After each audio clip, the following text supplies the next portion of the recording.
Hey guys, I hope you came hungry because we are going to check out a World War II Dinner K Ration.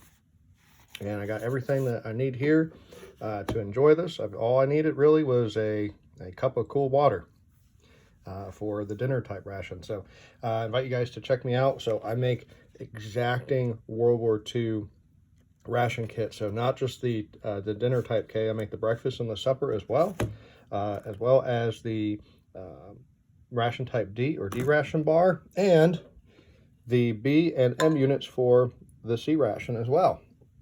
So the dinner one is one of my favorites. I really like the contents in here. You get some caramels, you get some lemonade powder that you get to make too. And so let's just pop it open. So you got a malaria warning here on the side. You got that contents list on the back. Tuck and flap design. So let's pop this open. Look at that. So it had this outer like craft paper box here, and that was designed to enclose this, the wax sealed box inside, so the wax boxes wouldn't all stick together in a crate. So there'd be like a crate of 36, 12 of each of the meal types, and yeah, they would all stick together without that outer packaging. So soldiers a lot of time would just discard this, right, and just keep this. This is now like waterproofed. It's wax dipped, sealed on the ends. So let's pop this open. I'm hungry.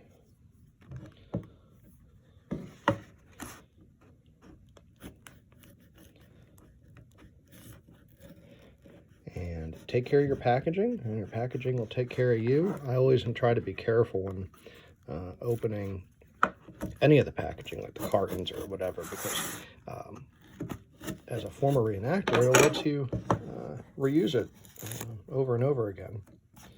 Look at that. You guys seen other YouTube videos where folks have opened originals too? You can kind of see a lot of similarities with the design, just the process of opening it. And the good thing here is that the contents are not 80 plus years old, so you can enjoy them as they were intended. Look at that. That's the accessory pack over to that. We've got a pack of gum, some matches, cigarettes, and our entree can, all nicely tucked in there. We'll put that there to the side. I like these. I like to produce these with the Wrigley's PK gum. It's a candy coated gum. You get 2 pieces. Nice, cool little colorful packaging design. So that's my usual go-to, but I do some like stick gum as well. But I like these because you get the 2 pieces and whatnot. You get the, in this case, Chesterfield cigarettes. I've got some Old Golds and Luckies and Camels that I do as well. I'm not a smoker, and yeah, for certain reasons, right, legal reasons, I can't include cigarettes, obviously, but that's a great place to hide some extra snacks, candy cigarettes if you want to do that, or if you're a smoker. Just recommend getting like the hundreds size. You cut the filter off, so the original cigarettes that were included in here were all filterless. Put 4 in the tray and close it, and you're ready to go. Chesterfield's still around. Lucky Strike is still around too, so great way because it'll have the logo right there on the cigarette paper itself too. The dinner also came with these with matches. I like the malaria warning match design. Cool with it's kind of cool with the OD green. These are fully functional, so the striker's functional. You can really use these matches if you want.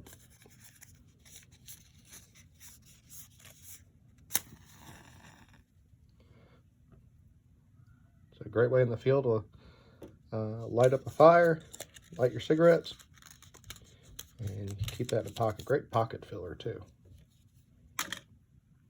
Here's the entree can design. So let me get to that. So originally, these entree cans were about this size, but the opening design was to use a key like this one here. This is an original, and I'd put that in a notched opening, twist and twist and twist and twist. So let's talk about the cans for a minute. So cans, even just the right size to reproduce the K ration are difficult to find. You can see that they're a little bit smaller than like a standard like tuna fish size can that's got, you know, turkey and chicken and ham and whatnot in there. And when they are a little bit larger, it means you can't package the K ration correctly. So sometimes like guys will sell these and they are a little bit larger. They're too big. They're much bigger than the standard World War II design, because what would happen is this can would take up this whole half here and all the other contents would have to be crammed in there, which isn't correct.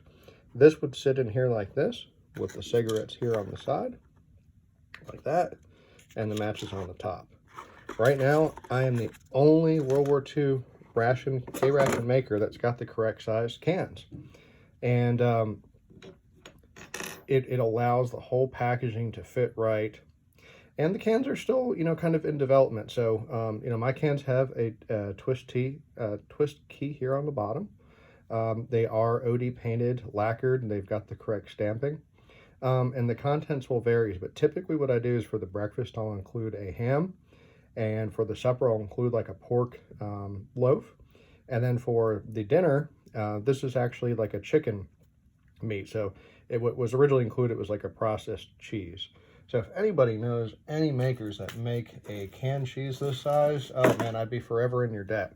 Right now, Beckwith Cheese is the only maker that makes like a canned processed American cheese. And you can see that that can is just way too big to put that in there. I mean, heck, I don't even think it would fit inside the K ration box. So hopefully one day we'll find somebody that really wants to can some processed American cheese, and we can put that, you know, all together in the meal. And lastly, what kind of got me into making World War II rations was not just the cans and the overall design, but the contents of the accessory pack, right? I got tired of seeing guys running around out there with stuff that was just printed up on their laser printer with club crackers or saltine crackers all in a row. Not correct, guys. So these accessory packs and everything in here is really got what got me into wanting to improve my reenacting and, you know, my experience.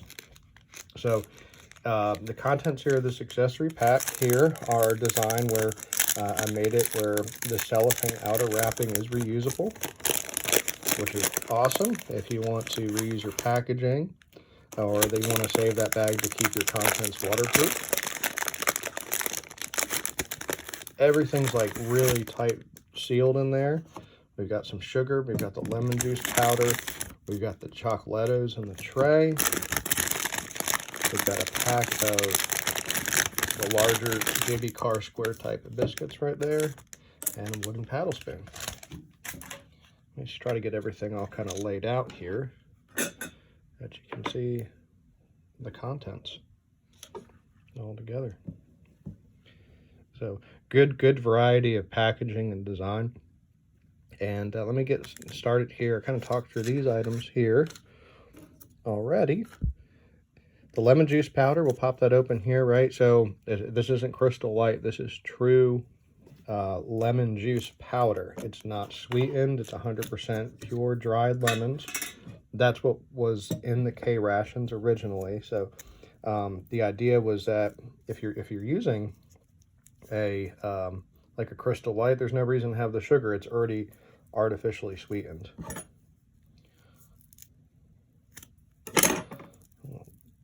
Pop that open. I do have them like with a zipper top on the seal on the top, so you can reuse this over and over again, but I like to cut it like the originals would have been and dump all that in there into 1/3 of a canteen cup. I think that's what is dissolved contents into 1/3 canteen cup of cold water, cooler cold water. Got that in there. And I've got my sugar here. I'll pop that open now too. Mix that in there as well. So over the war, what happened was the dinner and the breakfast included like a cube type sugar like Domino or Jack Frost. And that wasn't really appreciated by the soldiers because it was a little bit more difficult for the sugar, the cubes, to dissolve in the water for your drink mix included in the dinner ration. So the idea was they would go to a granulated sugar, make it a little bit easier for soldiers to mix up that drink. In case you guys haven't experienced already, metal mess kits with metal spoons, very, very noisy. So if you're in a combat situation, that's one thing I've learned, is that if you want to keep your perimeter and stay quiet, maybe mixing this drink with a metal spoon is not the safest or the best idea. Let me give that a sip here.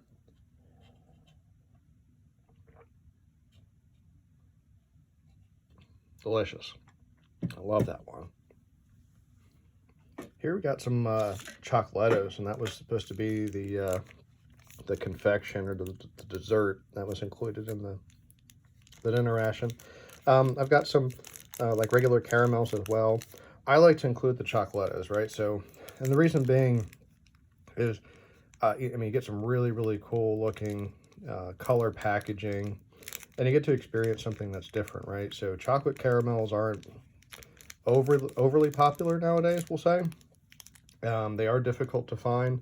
I do have a supplier that makes them, but the company I think that eventually acquired Peter Paul, that was making the Chocolatos, has gone out of business in like the past few years, so you're not able to find them, unfortunately. So the supplier I have does make them. They're great, and they are cellophane wrapped instead of wax paper. So a few years ago, when the Chocolatos were still available, they went to kind of like a wax paper design with the company name on them, which is incorrect, right? They should be individually cellophane wrapped, just like the originals. Try to get the cellophane off of here. These are pretty good. I mean, I'm not a big fan of chocolate caramels, but it's just nice to experience something different, I guess. And again, I include the regular caramels as well. So if you have a preference for any of the contents, right? Like if you want Lucky Strikes, you want regular caramels or Chocolatos instead, whatever you need. And if I've got it already, I will include it and custom make the contents for you.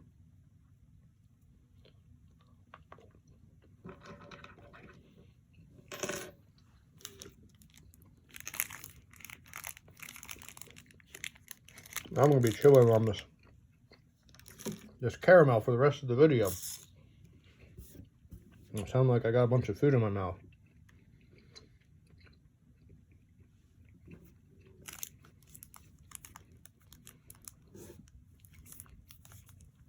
So the last item